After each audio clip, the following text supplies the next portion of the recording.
Guys, so we got the Jeep back finally. Cross did a great job. They replaced the radiator. They put in a new transmission cooler. Right here you can see the transmission cooler.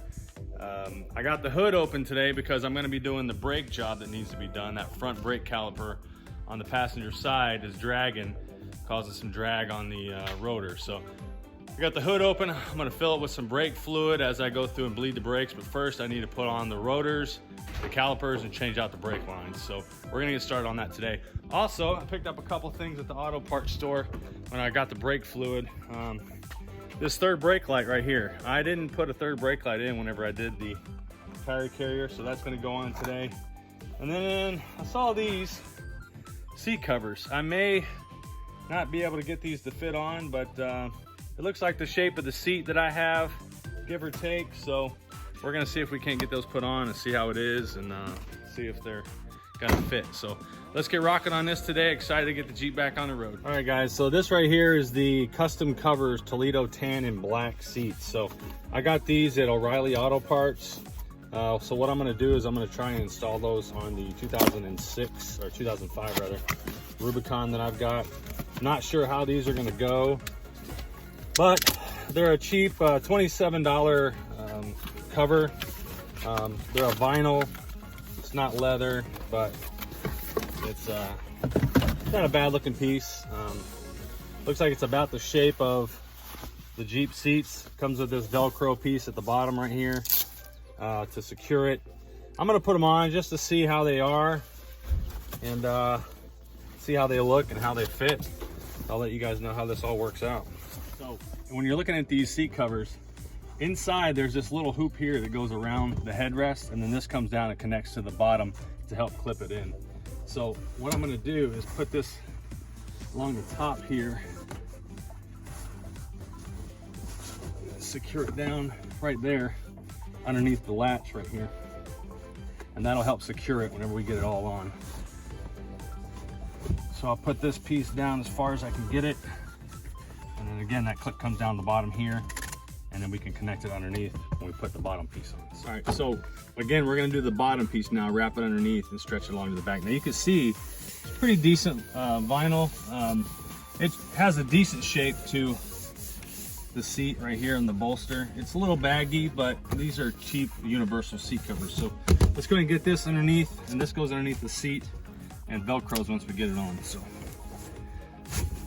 push it back into there. I'm gonna put it above the latch to move the seat back and forth. Kind of tuck it down into there as much as possible so it's nice and tight and back. Pop the seat forward.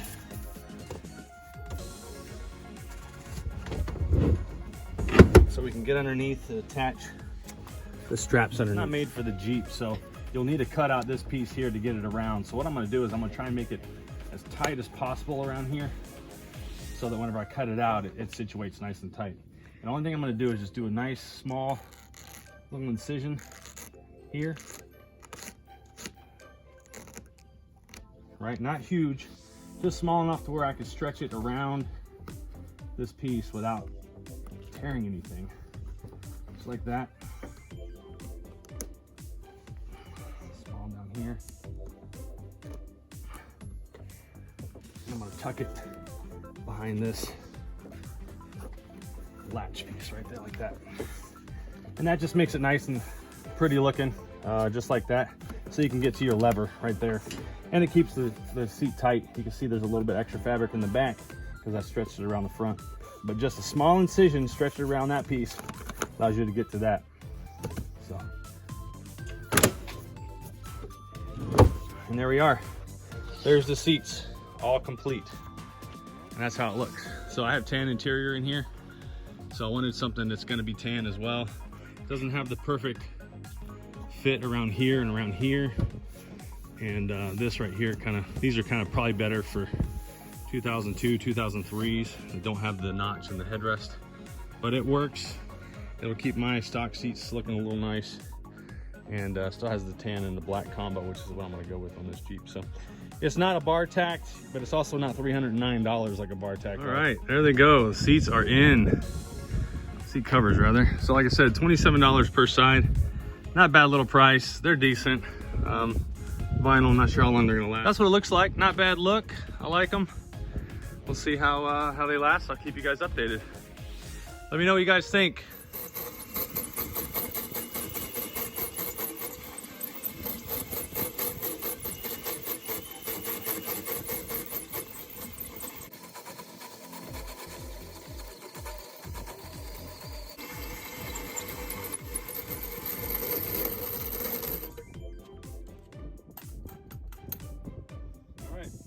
Drilled.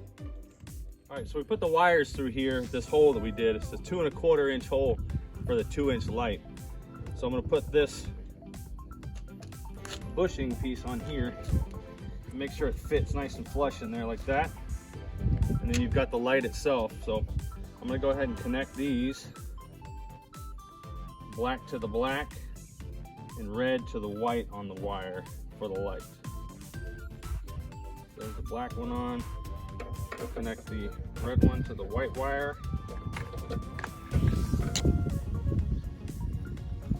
Like that. And you always want to make sure that you use the heat shrink around your connections so that they're watertight, especially back here around this light here. Okay, so that's on. We'll feed the wires through. I'm gonna do the heat shrink on there in a minute, but I just want to show you guys here the light. The light fits in nice and tight like this into there. And that's our backup light. The 2-inch round sealed marker clearance light. I got this again at O'Reilly's Auto Parts. It's a LED. 2-wire, hooks right into your stock 2-wire third brake light. Goes right there, fits perfect. You don't have to take it off when you take the tire off. It just drilled in through the stock holder. I would say you need to go a little lower because the top of the stock tire carrier does have a little bit of protrusion on this part up here, so I would try and do it as low as you can go and still being in the middle of the tire so that it fits. All right, now we're moving on to the brakes. As you can see, I've got the old rotor off, the new Black Magic rotor sitting next to it there. That rotor wasn't too bad, it wasn't grooved or anything, but this is what I'm working with. I want to show you, these are the zinc plated Black Magic calipers, new calipers. These are the old ones. And these down here are the extended brake lines. These are not stainless steel. There's a lot of discussion about stock rubber style versus stainless steel. This one actually has some metal in it. So there's discussion on that, which is better. And these are actually 1/3 of the cost. So, but you can see here, these are about 4 inches longer. So these are extended brake lines. I believe these are actually YJ part number brake lines. And this goes on to the caliper there. But it's about 4 inches longer. And I'll give you a shot of the part numbers here, but I'll leave the link in the description below for where I got them on Amazon, as well as the Black Magic brakes.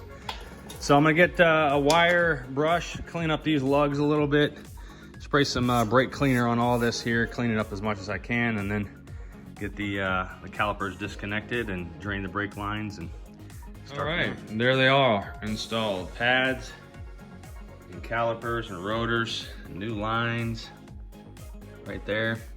So what I gotta do now is I gotta bleed the brakes, put in some .4 fluid, and see how these suckers stop.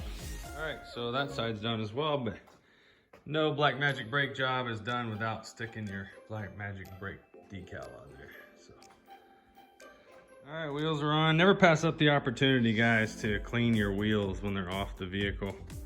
Anytime my wheels are off the vehicle, I take the opportunity to clean the tub, inside the wheel well and everything else. So, but you can see there the brakes put on.